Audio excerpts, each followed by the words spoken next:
Katie, as in Jay's beautiful bride. When it comes to great eats, this place is legendary. And speaking of legendary, let me go over a bit of history. And I grew up here, God rest his soul, Duke Milladine, in those drafts from a 1938 Stoney's tap system. And at 5:30 on New Year's Eve, you sang Old Lang Syne and he locked the doors. But not any longer. Betty's Tavern, speakeasy during Prohibition, opened in 1936 with a license. It became Cricket's Pub in 2000.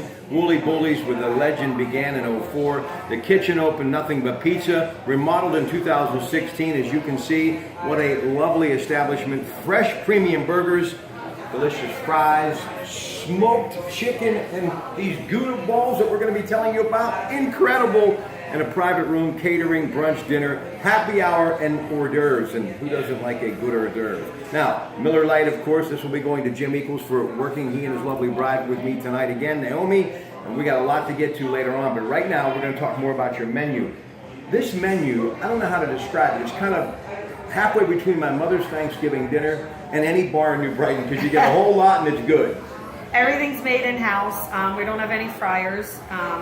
Our smoked chicken Gouda balls, as he said, they're made in-house and they're lightly breaded in panko and pan-fried. They're amazing. Quesadillas, the burgers, we have stir fries. The wool Asian is very popular. And instead of rice, it is pan-fried wontons with your veggies and meat. And you can pick General Tso's or teriyaki sauce. He does specials each week, such as spaghetti squash, Tonight is the Happy German, and it is pork shank and bratwurst over pierogies with sauerkraut. Super delicious. And every night, I'm a happy camper. I could actually live here. And we're going to be back here later in the month, too, with Greg Diolis, my dear friend, sports agent from Diolis Law and Vantage Management Group. But tonight, Mr. Equals and I, thank you so much. You're welcome. Thank you. I love the Woolley family. Now, Naomi, get in close because it's time to begin this evening talking boxing, and he is on our wonderful Pratt Pack line right now. He is Bernie Vukolich. Bernie Vukolich is going to be joining us. Jim Equals comes up in just a couple of moments. But let's talk to Bernie Vukolich right now about a number of things. And we'll begin boxing movies. Who doesn't like a good boxing movie? Champion with Kirk Douglas. Somebody up there likes me with Paul Newman, the story of Rocky Graziano. And of course, Humphrey Bogart, The Harder They Fall. Rocky, every single one of them, The Raging Bull, Martin Scorsese, and of course Robert De Niro. And there's a new one out. It's all about Vinny Pazienza, the Paz. Miles Teller, a young actor from Downingtown, Pennsylvania, written, directed, screenplay by Ben Younger, and it tells the story of Vinny Pazienza, who was an incredible competitor. He's now 53 years young, but he had to relinquish after a long trip and journey his junior middleweight title because he was in a severe car crash, but he wouldn't be denied. He had the halo and the screws that were placed in his skull. He continued to train, and within 11 months he came back and got back in the ring and got himself a victory. So when you think, Bernie Vukolich, about Vinny Pazienza, Vincenzo, what do you think about? Just that. I mean, he was a gritty guy, very, very determined individual. Even though he wasn't the most skilled boxer of that era, he was probably one of the toughest guys. He wasn't going to be denied. He did lose fights, but he lost because he fought a more skilled fighter, a guy who could outbox him. Boy, was he a tough dude. You know, he fought people like Harry Arroyo, Melvin Paul, Joe Frazier Jr., Roger Mayweather, Hector Camacho, Loreto Garza, Gilbert Dell, who he won the title off of. But I think the greatest thing was his courage to come back. And I can still see him doing sit-ups with that halo strategically placed to keep his neck in place. I don't think I've ever seen anything like that. And I think the title Bleed for me is rather appropriate. Well, yeah, you're right. Look, most fighters that reach the pinnacle of the sport as he did are just as determined as he is, or darn near determined as he is. The thing that made that so outstanding was the fact that he had the halo on with the screws in his head and neck and whatever. But how many people have you ever seen do things like that? But the fighters that are successful, all put themselves through terrific paces in order to be in shape to fight a major opponent. All right, now let's move ahead. This Saturday, pay-per-view, neither Showtime or HBO, but if you go Comcast, DirecTV, and Dish, and just go to pay-per-view, you can find it. It's Manny Pacquiao and Jesse Vargas, legend versus the champ, WBO welterweight championship on the line, currently held by Vargas. Vargas, taller, younger, better reach, knocked out Tim Bradley in the 11th. Also, Saddam Ali, another one of his opponents that you may know in the boxing world, ladies and gentlemen. Manny Pacquiao still has the movement, one of the best counter punchers in the game. My question is, Bernie, does he have enough left? I think so.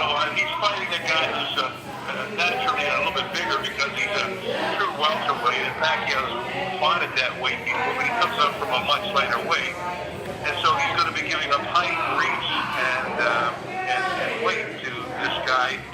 And the good news for Pacquiao is that Vargas does not have much of a punching ability. I think he's had 30 fights, 28 fights. He's only had 10 knockouts, and he really hasn't had a KO victory except for one in the last 7, 8, 10 fights, something like that. So he's a good boxer. He's rangy. He's got good foot movement. He'll have to use all of that against Pacquiao. Pacquiao's got the much faster hands and, of course, as you know, much heavier hands. And if he's not lost anything with his hands, he'll be too much for Vargas, in my view. All right, now let's move forward. Coming up on November 19th, this is HBO pay-per-view.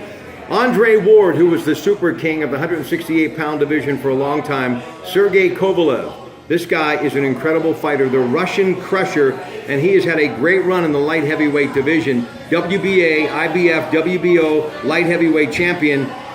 I guess you could say these two guys belong in the top 5 of the best pound-per-pound fighters currently in the world.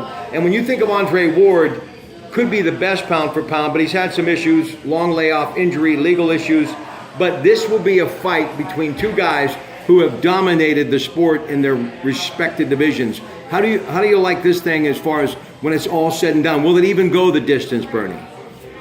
I don't know about it going the distance. I can tell you who I'll pick at the end of this next couple sentences. But in Kovalev, you have a guy who's a bigger fighter, a stronger fighter, a more powerful puncher than Ward, and has one of the best jabs in the business. And he's basically a 1-2 puncher. He's going to throw the left jab with a straight right hand behind it, and that's pretty much his offense. It's been pretty good for him.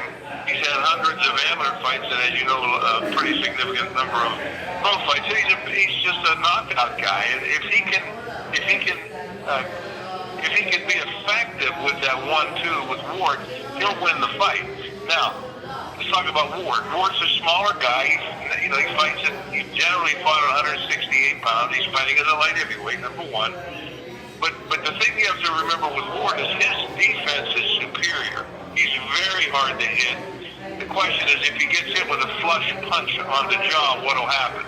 And the answer from me is that he probably won't get hit with a flush punch on the jaw. He's that defensive minded and a very slick boxer. So in the final analysis, Rob, you asked me, I think Ward to win by decision. All right, last thing, Bernie Vukolich joining us, Pratte Pack Newsline. We're at Wooly Bullies, Jay and Katie Wooly's establishment, Allegheny Avenue in New Brighton. Still to come, Jim Equals. And also we'll talk to members of the Carpenters Union, Rick Okreshevsky, counting down to election 2016 on Tuesday. Bernie, Gennady Golovkin and Canelo Alvarez, so where are they in this mix? I think they fight next year, sometime probably in the summer or fall. I think Alvarez is trying to grow up to be a bigger fighter. You know, he started as a much smaller fighter. He's fought some heavier fights than what he won titles at, and he's won a title, but he's not a big guy like Golovkin. Golovkin's a legitimate middleweight who probably walks around between fights in the 175, 185 range. He's just a bigger guy and probably has the best jab, the most powerful jab in boxing today. That said, the slicker boxer of the two is Alvarez, and except for his loss to Mayweather, he's looked pretty superior in every fight that he's had. He's a tough guy. Now, I don't know who would win that one. I'd like to wait a little while on a prediction on that one, Rob, till we get closer to the fight, till we see what kind of shape Alvarez comes in at these heavier weights. Listen, I know you'd have been here with us in person, but your father-in-law is going through some tough times right now, so best of luck, thoughts and prayers to your lovely wife, Kathy, your daughter, Stephanie, and family, and we will see you real soon, okay, Bernie? Thanks, Rob. Appreciate the call. All right, listen, ladies and gentlemen, once again, Manny Pacquiao, Jesse Vargas, pay-per-view this weekend, and then at the T-Mobile Arena, November the 19th in Vegas. Andre Ward, Sergey Kovalev, HBO pay-per-view. Jim Equals, Wooly Bullies, next.